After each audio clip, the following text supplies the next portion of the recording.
Seigneur soit avec vous. Évangile de Jésus-Christ selon saint Matthieu.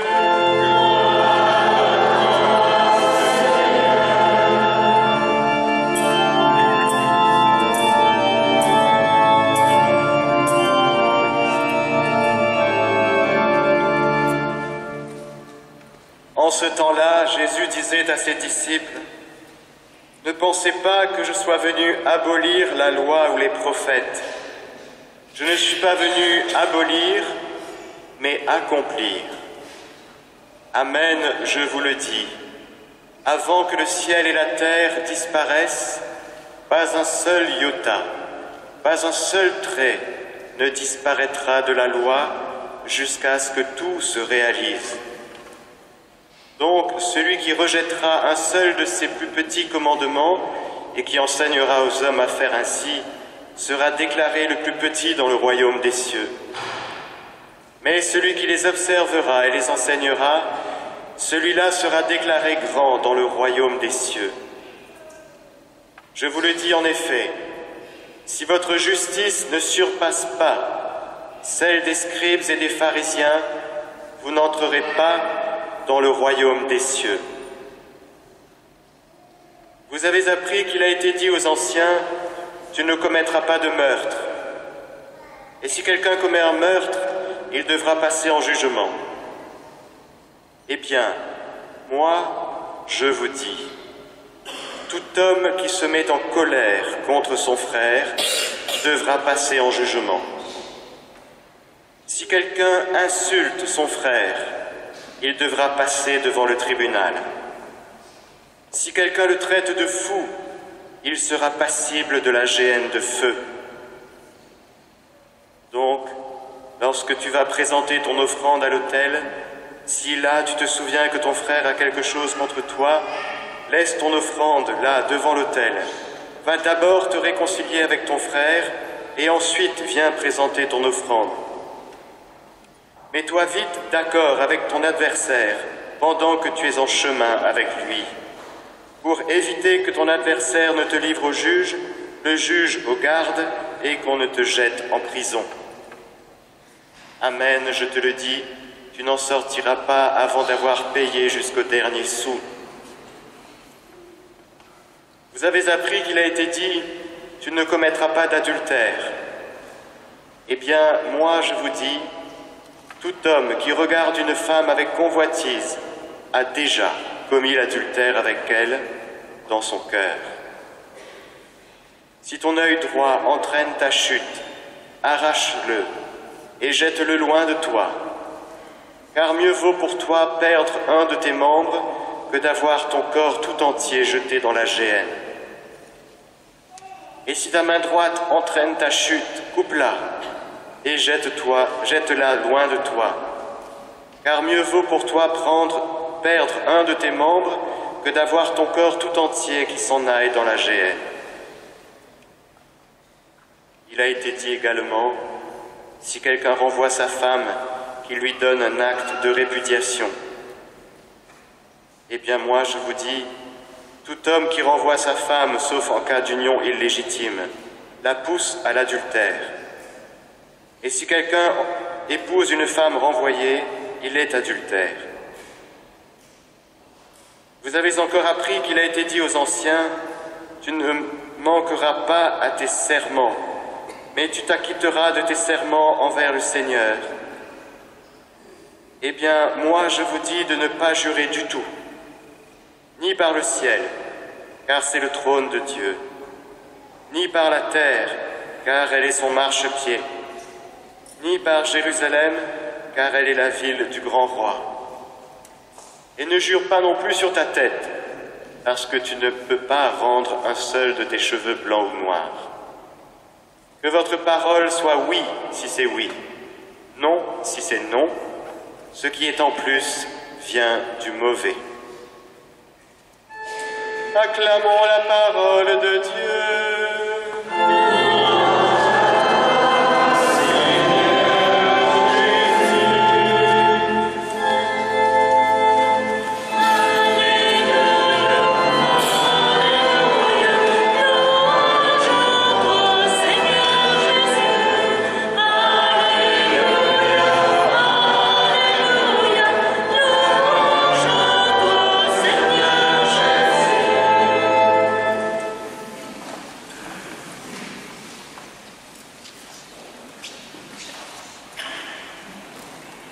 et sœurs, je ne vous vois que d'un œil. Ce que je vois, c'est que vous avez tous un seul œil. C'est que vous êtes comme moi, un peu manchot quand même, non? Si vous avez bien entendu l'Évangile. Comment Jésus peut parler comme ça, franchement? Vous avez tous dit comme moi, Raka à votre frère. Vous avez tous, au moins une fois dans votre vie, insulté votre frère. Vous êtes tous mis en colère, au moins une fois dans votre vie. Et pour les hommes qui sont là, ils ont tous regardé une femme avec convoitise. Au moins une fois. Hein? Confirmé. Ça confirme là à gauche. Là. Ça s'est pas vu, personne n'a su. Madame n'était pas au courant. Mais ça s'est passé. Et à travers tous ces exemples que Jésus nous donne, il veut que nous apprenions à vivre de cette loi nouvelle de l'Esprit Saint qui est répandue dans notre cœur. Vous savez pourquoi le Seigneur a écrit sa loi sur des tables de pierre? C'est étonnant ça. Vous êtes déjà posé la question? Saint Augustin répond à cette question en disant « Parce que les hommes étaient devenus incapables de la lire dans leur cœur. » Alors il a fallu cette miséricorde de Dieu pour qu'il écrive ces choses qui sont déjà déposées dans nos cœurs, mais par le péché, sans conséquence, nous sommes rendus incapables de lire ce que Dieu écrit dans nos cœurs. Alors, il donne un écrit, une Torah, pour qu'en lisant la Torah, pour qu'en lisant l'Écriture, ça vienne résonner dans nos cœurs et on se dise « Mais oui, bien sûr, je confirme, c'est ce qui est écrit dans mon cœur. Lorsque je lis l'Écriture, ça correspond à quelque chose qui est déposé en moi et que j'avais oublié ou que je ne voyais pas. » Et toute la loi du Seigneur, elle n'est pas au sommet des montagnes, elle n'est pas au-delà des mers, elle n'est pas loin de toi, la parole, pour que tu puisses dire « Je ne peux pas l'atteindre ». Elle est tout près de toi, elle est dans ton cœur et sur ta bouche. Et l'enseignement de Jésus, c'est de nous ramener à notre cœur. Mais attention, parce qu'il dit par ailleurs que ce n'est pas du dehors. Ce qui entre dans l'homme qui le rend impur, c'est ce qui sort de l'homme. Car dans le cœur de l'homme, il y a toutes sortes d'impuretés, perversités. Alors, si dans notre cœur il y a toutes sortes d'impuretés, comment faire? Eh bien, il parle par ailleurs dans l'Évangile, Jésus, en faisant cette distinction entre le cœur et le trésor du cœur. Autrement dit, il y a un petit endroit en nous, caché, un petit sanctuaire, là où est déposé l'Esprit Saint, pour que nous puissions apprendre à vivre de l'Esprit Saint, dans l'Esprit Saint. Parce que une vie pas dans l'Esprit Saint, nous l'expérimentons, on sait qu'au premier énervement, première quelque chose qui nous contrarie, on se met en colère. On sait de quoi nous sommes capables, en mal comme en bien. Mais il s'agit bel et bien pour nous de passer à un autre régime, de passer à une nouvelle manière de vivre. Je vous donnerai un cœur nouveau, je vous donnerai un esprit nouveau. Autrement dit, dans nos relations interpersonnelles, parce que c'est là où ça se passe, en général, nous sommes invités à vivre à partir d'une nouveauté radicale qu'est cet Esprit Saint répandu en nous. Que nous soyons célibataires, veufs, mariés. Et aujourd'hui, on bénira, le Père Pascal bénira un jeune couple de 40 ans. Et on va demander pour eux, mais pour chacun de nous, que monsieur et madame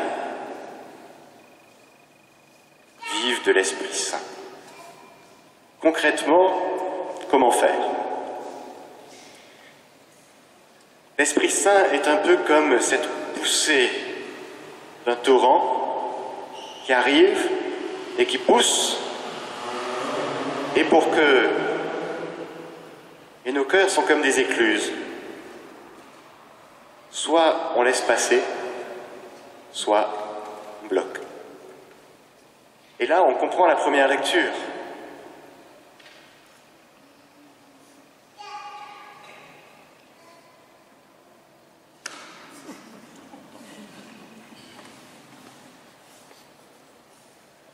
Le Seigneur a mis devant toi l'eau et le feu, étends la main vers ce que tu préfères. La vie et la mort sont proposées aux hommes, l'une ou l'autre leur est donnée selon leur choix.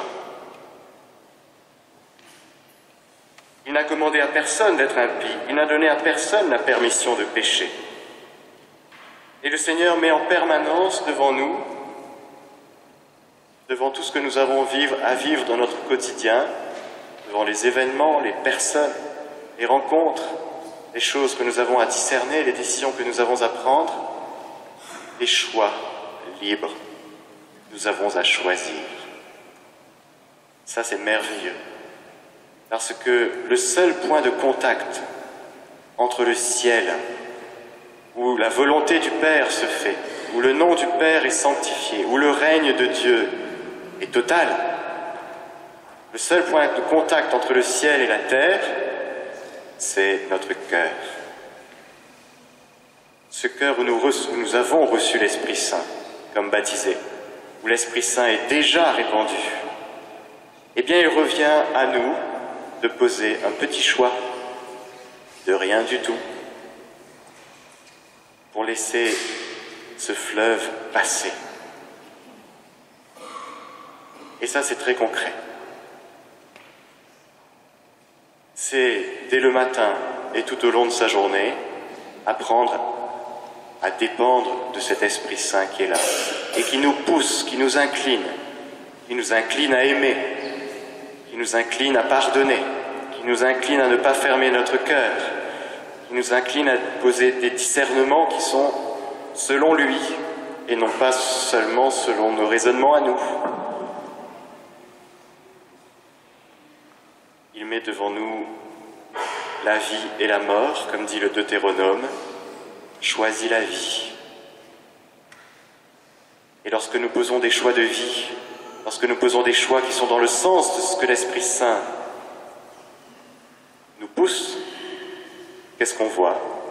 Eh bien, on voit sa vie à lui qui gagne du terrain dans nos cœurs. On est tellement heureux de pardonner.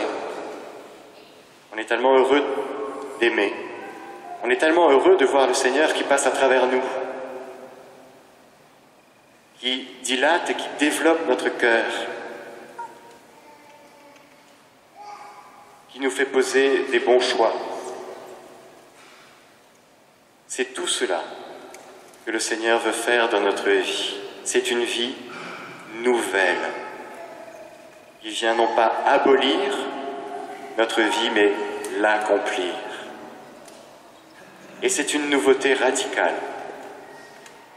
Parce que, excusez-moi, mais on a fait un peu le tour d'un point de vue simplement humain et psychologique de ce que c'est que l'homme, la femme, le couple, la famille, le mariage. Et ça va, on a fait un peu Mars et Vénus, mais ce qu'on veut connaître, c'est un homme qui vit dans l'Esprit Saint, une femme qui vit dans l'Esprit Saint, des enfants qui vivent dociles à l'Esprit Saint, des familles qui vivent dociles à l'Esprit Saint. Ça, on veut connaître, on veut voir, on veut toucher du doigt. Mais ça, on ne sait pas trop à l'avance comment c'est. puisque tout homme qui est né de l'Esprit Saint, on ne sait ni d'où il vient, ni où il va. Autrement dit, ça échappe à nos radars habituels. Jésus a échappé en permanence aux radars habituels de tous ceux et celles qui le fréquentaient. C'est pour ça qu'il s'est fait passer pour fou, il a perdu la tête, c'est le chef des démons, Belzéboul.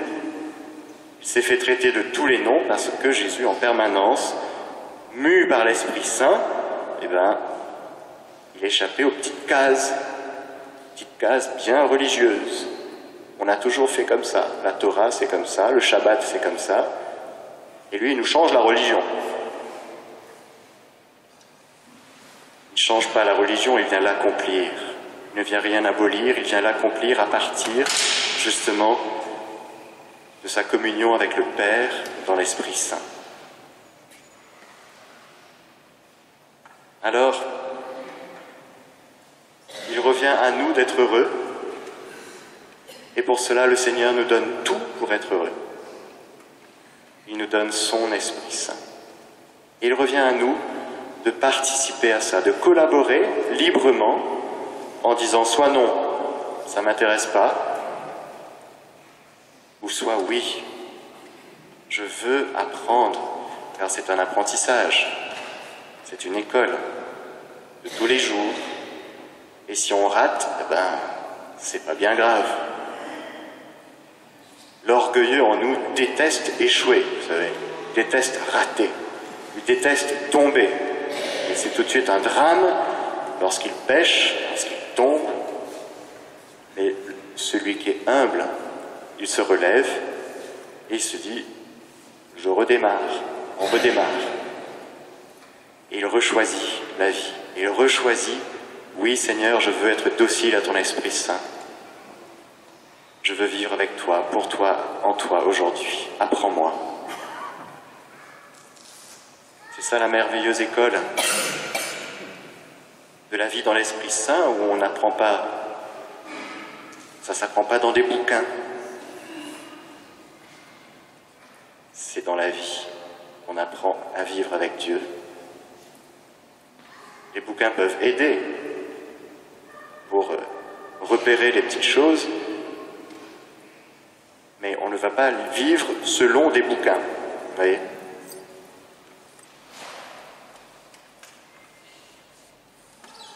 Alors, je me mets avec vous, on se met tous ensemble, si vous voulez bien, d'accord. D'accord pour que l'Esprit Saint fasse des merveilles dans notre vie, dans nos relations interpersonnelles, et nous apprenne cette docilité au quotidien pour qu'on voit ces merveilles, pour qu'on voit à quel point il est capable de nous transformer, de transformer les couples, de transformer les familles. C'est possible. Comment cela se passera-t-il ? Demande Marie à l'ange. L'Esprit Saint viendra sur toi et te couvrira de son ombre. Comment est-ce que je vais continuer à aimer ?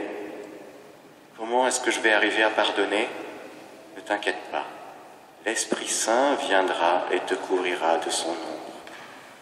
Comment est-ce que je vais arrêter d'être en colère ? Comment est-ce que je vais arrêter de regarder des gens avec convoitise ? L'Esprit Saint viendra sur toi et te couvrira de son ombre. Et si tu es d'accord, tu verras, ça va se faire. Tu vas devenir de plus en plus miséricordieux, tu vas devenir de plus en plus aimant.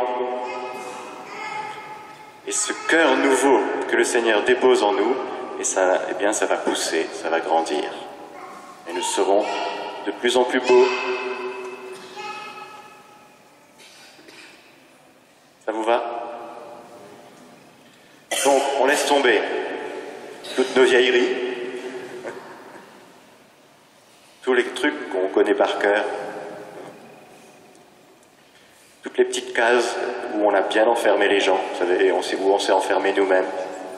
On connaît 40 ans, on connaît par cœur. Non. Avec l'Esprit Saint, c'est toujours nouveau. Il y a toujours de quoi s'émerveiller chaque jour que Dieu donne avec l'Esprit Saint. Parce qu'il fait toutes choses nouvelles. C'est toujours nouveau. La messe d'aujourd'hui, c'est pas la messe d'hier, c'est pas la messe de demain. C'est nouveau. Alors, si vous êtes d'accord, si vous êtes partant comme moi, je pense que oui, on va demander à cet Esprit Saint en lui disant oui, on va faire que cette écluse que nous sommes laisse passer le fleuve abondamment. Je vous propose qu'on se lève, on invoque l'Esprit Saint pour qu'il fasse toutes choses nouvelles. Il n'y a rien qui est fichu dans notre vie. Rien. Pour Dieu, l'échec n'existe pas. Pour Dieu, les ratés, ça n'existe pas. Parce qu'il a cette puissance de régénérer nos cœurs. Il a cette puissance de faire justement toutes choses nouvelles. Alors, avec foi, invoquons l'Esprit Saint pour qu'il vienne faire des merveilles en nous.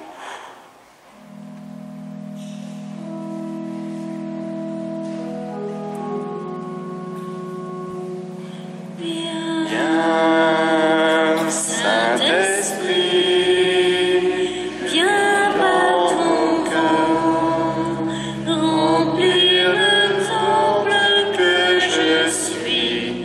Oh, viens, Saint-Esprit, souffle puissant, brise d'amour courant de vie. Souffle sur moi, souffle sur moi, souffle. Souffle sur moi, souffle sur moi, souffle. Souffle sur moi, souffle, vent de Dieu. Viens, Saint-Esprit, viens par ton feu, brûler l'offrande que je suis. Oh, viens, Saint-Esprit, feu dévorant, brasier d'amour, flamme de vie. Embrase-moi, embrase-moi,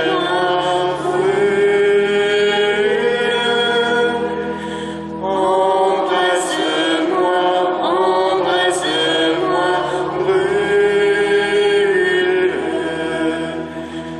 Embrase-moi, brûle, feu de Dieu. Viens, Saint-Esprit, viens par ta pluie, mouiller la terre que je suis. Oh, viens, Saint-Esprit, flot impétueux, source d'amour, fleuve de vie, coule sur moi, coule sur moi, coule. Coule sur moi, coule sur moi, coule.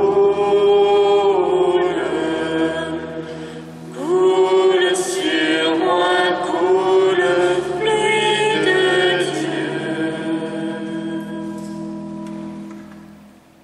Viens, Esprit Saint, passer dans nos cœurs, renouveler nos cœurs, faire des merveilles dans notre vie. Viens réchauffer ce qui est froid, apaiser ce qui est troublé. Viens rendre droit ce qui est faussé, guérir ce qui est blessé, consoler ce qui est meurtri, fortifier ce qui est faible, brûler brûler de ton amour, de ta chaleur, ce qui est froid. Viens, Esprit Saint, nous te remettons entièrement ce que nous sommes et toute notre vie entre tes mains, nous t'adorons. Et nous te remercions pour ce que tu viens faire en nous, dans nos familles, dans toutes nos relations interpersonnelles. Merci, Esprit Saint.